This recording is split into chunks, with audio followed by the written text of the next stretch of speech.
I don't know. But your prime minister doesn't call me back. But I know that... I'll pass on a message. Yeah, I'm sure. Yeah, thank you.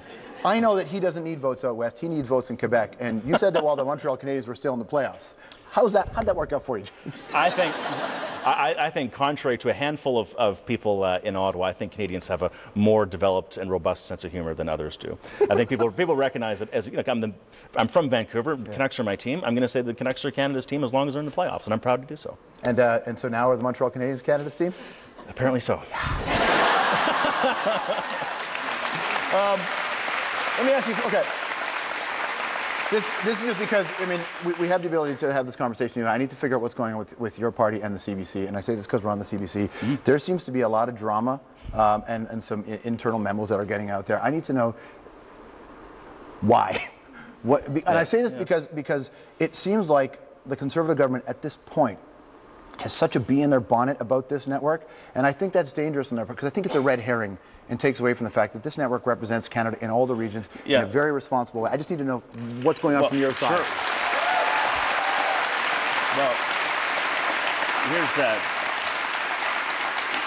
here's what's going on from our side. We made a campaign commitment that we would maintain or increase funding for the CBC. We've increased funding for the CBC in every single one of our budgets at a time of deficits and recessions globally and across the country. Our support for the CBC is strong because we believe in Canadian content. It's the only place where you're going to get broadcasting in 8 Aboriginal languages in the north. Mm-hmm. It's the only network and the only family of networks where you're actually going to get, as the Minister of Official Languages, francophone content in downtown Vancouver and anglophone content in parts of Quebec where otherwise it would not exist. It's a key institution for uniting the country, and that's why we have increased funding for the CBC because we recognize the importance of it. I believe I believe you mean that. I just don't believe that the Prime Minister does, or the Prime Minister's office. No, his actions. I mean that seriously because here's what I'm trying to get to. Well, he made the commitment and he kept the commitment. So I mean, actions are louder than words, and there you are. Stick around. We'll have more with James Moore right after this.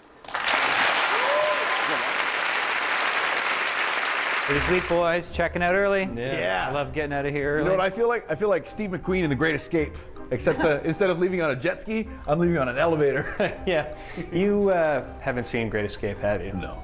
Oh, man. When I get home, I'm going to throw on a pair of cutoffs, jump onto my sectional, have a couple of wobbly pops, watch the game on my 56-inch screen TV. It is going to be sweet. Oh, hey. Oh. Yeah.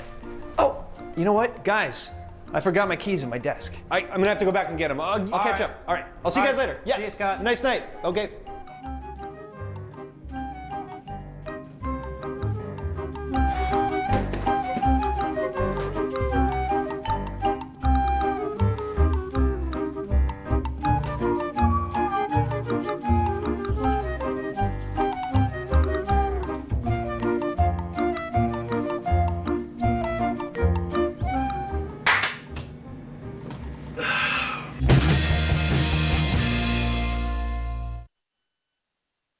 Dragon's Den gets eco-friendly. $100,000 is the best green invention. Going green for a lot of green. I love the creativity of Canadians. This is leading edge. A special green episode of Dragon's Den in partnership with SunChips. Monday, June 7th on CBC. How do you make the world's most revolutionary vehicles even more attractive? We found a way. It's the BRP Ultimate Playground Ready to Ride event. Get financing as low as 4.99% for 60 months, up to 3 years of coverage, and up to $1,500 of extra value on select BRP products, like Sea-Doo watercraft and sport boats, and Can-Am ATVs and roadsters. Hurry, the offer ends May 31st, 2010. Visit theultimateplayground.com for details. Hi, and welcome to Cooking with Philly. Today, creamy Philly rosé penne. First, heat pasta sauce in a pan, then add Philly. And here's the magic part. Stir and watch your sauce transform. Then toss with penne. Toss more. More. Magnifico. I amaze myself sometimes. Don't I amaze you? Learn more at cookingwithphilly.ca.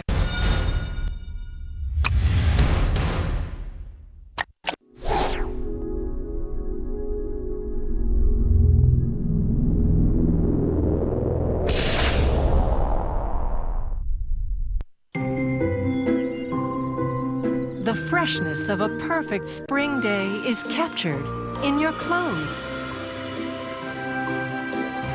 With Ultra April Fresh Downy. tiny microbeads release a dynamic freshness throughout the day. It's freshness activated by life. Ultra April Fresh Downy. Feel more. It's the greatest merger in dishwashing history. The best of gel and powder join forces in one pack to create Cascade All-in-One Action Packs to obliterate grease and annihilate tough foods. Cascade All-in-One Action Packs. Combine and conquer. Right, to separate or not to separate. Yes, we'll get into it in the confusing world of Quebec politics. And speaking of politics, you want to see democracy work? Get yourself to Nebraska. We'll explain in a few minutes. Back here on the hour, coming to you from Vancouver, hanging out with the Canadian Heritage Minister. James Moore is his name. Okay, one more time on copyright. Am I wasting my time by asking you more questions about this? The answer is the same as before, which is you have to wait for the bill. I mean, you know, when you take that oath, you show the picture up on the screen. You take the oath to be a member of the cabinet. You have to respect cabinet confidences. So you can ask, but you'll be chasing me around the studio for a little while. That's what it'll be. Yeah. I'm too tired to be chasing you around. We don't want to do that. You'll catch me like that, but you get the point. How do you? Fair enough. How do you find the evolution of your position right now? Because this is a country that, more than I've ever seen, heritage in this country is important, and people feel it. I mean, I certainly hear it from you. But have you found that, have you learned more about this position since you've taken the job? I have in a number of ways. Some bits of data that everybody in the audience should commit to memory and say at every opportunity that you get. When people talk about arts and culture funding, people sort of say, well, we're going to fund infrastructure and armed forces and this and you know, art's a little bit on the side. Arts and culture represents over 650,000 jobs in Canada. It's $46 billion in the Canadian economy. It's 3 times the size of Canada's insurance industry. It's twice the size of Canada's forest industry.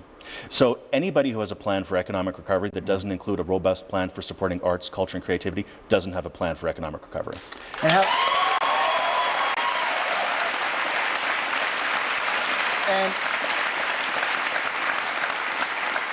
why is it then, I mean, you're fighting an uphill battle then. For some reason, people just perceive your party to be the party that doesn't support that. I guess because of cutbacks and things like that. Yeah, but that's even not true. I was peeking over your shoulder as the montage at the very beginning. Yeah, it's actually not true. I mean, we've increased. That was true. We factually checked that. Oh, did you? Dude, we're tight on this. Okay. No. We're tight on this. Yeah. Well, it's. You know, look, there's stereotype and there's cliche, but then there's also truth, and this is part of politics and debate. And if the other side has done a better job of attacking than we've done a better job of building, then that's the way politics goes. But the truth is, we've increased funding for arts and culture in every single one of our budgets. You mentioned cuts in the last campaign. What's not mentioned is that money wasn't cut. We ended programs that were pointed out to be clearly inefficient, and we took that money and reinvested it back into arts and culture. There's more money going to festivals than ever before in Canadian history, more money into our national institutions. We're creating the Museum of Human Rights, the Museum of Immigration. We've increased funding for the Canada Council for the Arts by 20%, more support for the Canada Council than any government in Canadian history. I mean, these are all great institutions that are, as you say, binding this country together by telling our shared stories and supporting those brilliant Canadians who are doing the creating on the ground. Did you come to feel that way partway through the job? Certainly I've learned on the job, but obviously, I'm a robust consumer of television and film and music, and a big believer in culture and what it does to cities. You know, I've had the opportunity as a minister to do a great deal of traveling, both in Canada and internationally. And to me, there's nothing more sad and sometimes pathetic than going to great cities that might have great infrastructure, good job opportunities, but that culturally just have no soul. Mm-hmm. And that shouldn't happen in Canada. Okay. Which cities are you talking about? I'll keep that to myself, but I'll leave that to your creative imagination. All right, there you go. The Minister of Canadian Heritage, James Moore, everybody. We'll be right back. Good. What's that? We didn't talk about motorcycles in UFC. Oh, yeah, we didn't. Oh, you know what? We will after the break.